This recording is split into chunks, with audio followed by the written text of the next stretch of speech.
Денес сакам да ве охрабрам со едноставна, но моќна вистина. Вашиот Голијат не е траен.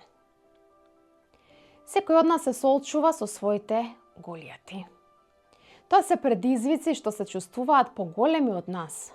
Гласни гласови што се обидуваат да не убедат дека немаме се што ни е потребно.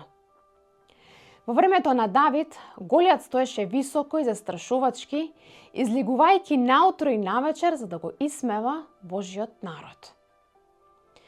Неговата цел не беше само да победи во битка, туку полека да ја ослабне нивната вера. И тоа се уште се случува денес. Нашите голијати можеби изгледаат поинаку, но звучат познато. Тие се појавуваат како страв, медицински извештаи, финансиски притисок, раскинати врски, зависност, неправда или системи што велат ова никогаш нема да се промени. Како и Голијат, тие се потпираат на заплашување и повторување. Тие постојано велат, не можете да победите. И некое време Израел веруваше во тој глас. Божјата војска беше спремна и опремена, но стравот ги држаше замрзнати. Тоа не учи на нешто важно. Можеш да имаш сила, способности и ресурси, а сепак да се чувствуваш заглавено ако стравот преовлада со тебе.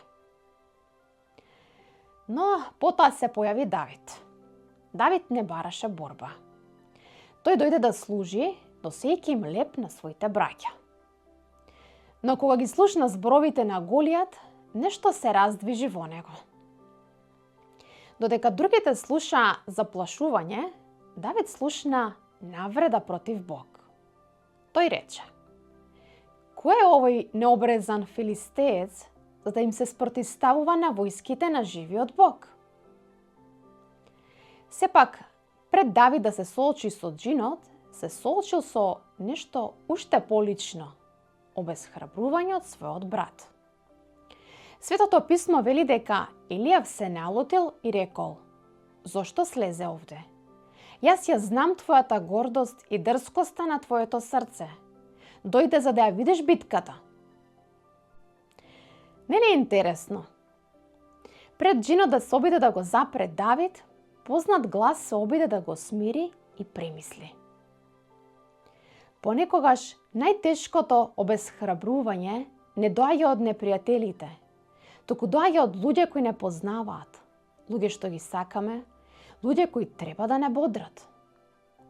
Елијав се обиде да го натера Давид да се посомнева во своите мотиви, во својата професија и во својата позиција. Но Давид не се расправаше, не се бранеше, не дозволи неговото мислење да му ја попречи целта. Библијата вели дека Давид се свртел и продолжил да се движи напред. Еве ја лекцијата. Не дозволувајте стравот на некој друг да ве одврати од вашата вера. Верата го менува она што го слушате. Голијат ја мерел силата според големината. Елијав ја мерел вредноста според позицијата. Но Давид го мерел авторитетот според ветувањето. Светото писмо кажува вака: некои се надеваат на коли, други на коњи, но ние во името на Господа нашиот Бог. Кога Давид зачекори напред, Голијат му се подсмеваше. Джиновите секогаш се обидуваат да ве натераат да се чувствувате мали. Но Давид одговори со доверба, не поради тоа кој е, туку поради тоа кој е Бог. Ти доаѓаш против мене со меч, со копје и со штит, но јас доаѓам против тебе во името на Господа над војските. Вистината е дека вистинската моќ никогаш не бил Голијат, туку Бог. Давид не го носел оклопот на Саул. Нема одговарал на тоа кој бил. Наместо тоа, го користел она со што Бог го обучил лично.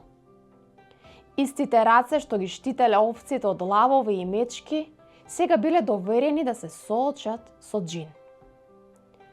Она што сте го надминале во тајност ве подготвува за она што ќе го освоите јавно. Давид потрчал кон џинот, а не подалеку од него. Еден камен, еден момент на вера и џинот паднал. Она што ја преплашило цела војска се урна кога некој конечно му верувал на Бог. Еве го храбрувањето денес.